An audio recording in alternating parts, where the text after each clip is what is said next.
د قرآن پاک په یو حرف کې تبدیل نشته. دا رسول الله مبارک صلی الله علیه وسلم هغه معجزه ده چې هغه نه ختمېدونکې معجزه ده. زما عزتمندو تاسو وګورئ نن تورات په اصل شکل کې نشته، نن انجیل په اصل شکل کې نشته، نن زبور په اصل شکل کې نشته، نن واحد قرآن پاک دی چې دا په اصل شکل کې پاتې شوی دی.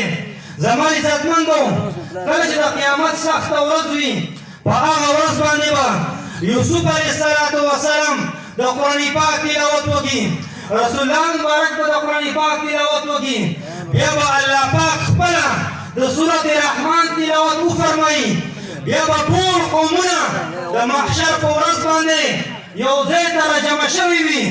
ټول قومونه به حیرانه شي، وایي چې کاش دا کتاب مونږ ته راکړی شوی وای، کاش دا کتاب مونږ باندې نازل شوی وای، کاش دا کتاب چې مونږ ته راغلی وای په دې باندې مونږ عمل کړی وای، دا کتاب مونږ زده کړی وای. خو افسوس نن مسلمان باندې چې الله پاک دومره عظیم کتاب، دومره عظیم پیغمبر باندې د دومره عظیمې فرشتې په واسطه باندې رالیږلی دی، نن بیا هم مسلمان د قرآن پاک نه غافل دی. زما عزتمندو نن باید چې موږ قرآن پاک ته توجه ورکړو. نن کفر لګیا دی، نن هر طرف نه کافر لګیا دی، هر طرف نه کافر مسلمان باندې حمله کوي، مسلمان محبوب کول غواړي، د قرآن پاک ختمول غواړي.